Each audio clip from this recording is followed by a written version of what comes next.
જય હિન્દ મિત્રો, સ્વાગત છે તમારું ગુજરાત સરકાર હબ ઉપર। આજના વિડીયોમાં આપણે વાત કરીશું એક એવી યોજના વિશે જે દેશના દરેક નાના ખેડૂતોને તેમની વધતી જતી ઉંમર માટે એક આશાનું કિરણ છે, જે તેમના ઘડપણમાં તેમની લાઠીરૂપ સહાય છે।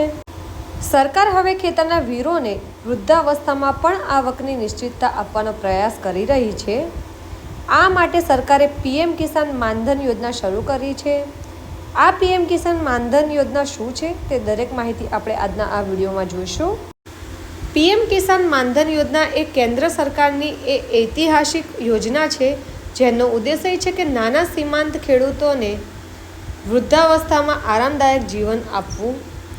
આ યોજના શરૂ થઈ હતી 12 સપ્ટેમ્બર 2019ના રોજ। યોજનાનું સંચાલન કૃષિ અને ખેડૂતોની કલ્યાણ મંત્રાલય દ્વારા કરવામાં આવે છે। નાણાકીય વ્યવસ્થામાં લાઈફ ઇન્સ્યોરન્સ કોર્પોરેશન એટલે કે LIC દ્વારા કરવામાં આવે છે। આ યોજનાનો ઉદ્દેશ્ય છે કે 60 પછી એટલે કે 60 વર્ષ પછી દર મહિને 3000નું પેન્શન આપવામાં આવે કિસાનોને। તો હવે વાત કરીએ આ યોજનામાં કોણ જોડાઈ શકે છે।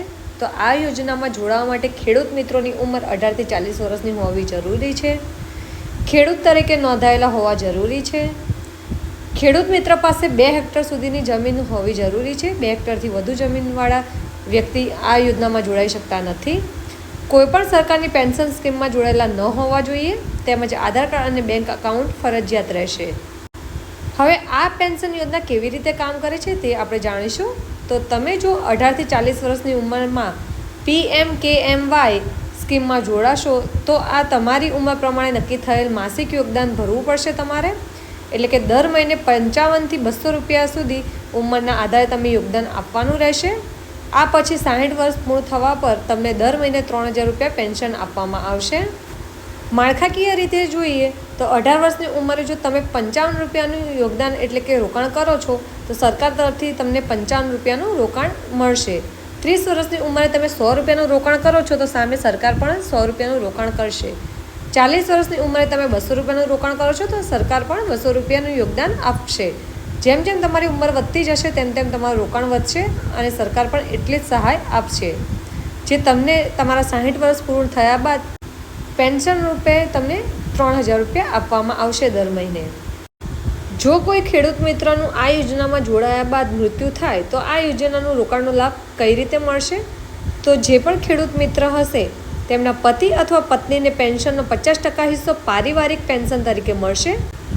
પીએમ કિસાન માનધન યોજના હેઠળ જો થાપણદાર 10 વર્ષથી ઓછા સમયમાં બહાર નીકળી જાય છે આ યોજનામાંથી, તો તેને બચત ખાતામાં વ્યાજ દર સાથે જમા રકમ ચૂકવવામાં આવે છે।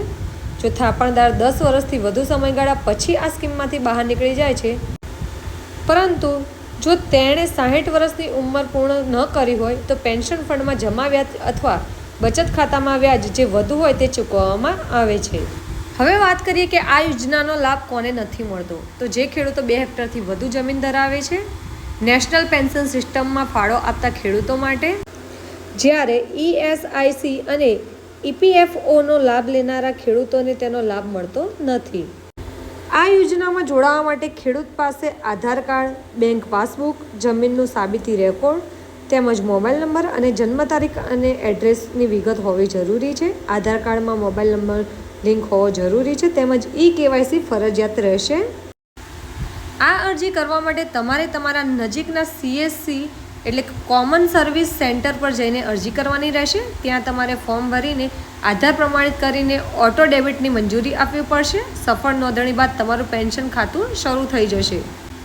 એટલે કે તમે જો આ અરજી કરશો તો ઓટોમેટિક દર મહિને તમારા ખાતામાંથી અમુક નક્કી કરેલી રકમ ડેબિટ કરવામાં આવશે, જે તમને 60 વર્ષ બાદ પેન્શન રૂપે મળી રહેશે। આ યોજનામાં દર મહિને પાક્કું 3000નું પેન્શન મળે છે। સરકાર પણ તમે જેટલું યોગદાન આપો છો તેટલું જ સામે યોગદાન આપે છે। પરિવારને સુરક્ષા મળે છે। LIC દ્વારા સંચાલિત એટલે કે ભવિષ્ય સુરક્ષિત રહેશે। ઓછા પ્રમાણમાં યોગદાન એટલે કે વધુ લાભ મળશે। અત્યાર સુધીમાં ભારતમાં 23 લાખથી વધુ ખેડૂતો આ યોજનામાં જોડાઈ ચૂક્યા છે। ગુજરાતમાંથી પણ હજારો ખેડૂતોએ આ લાભ લીધો છે।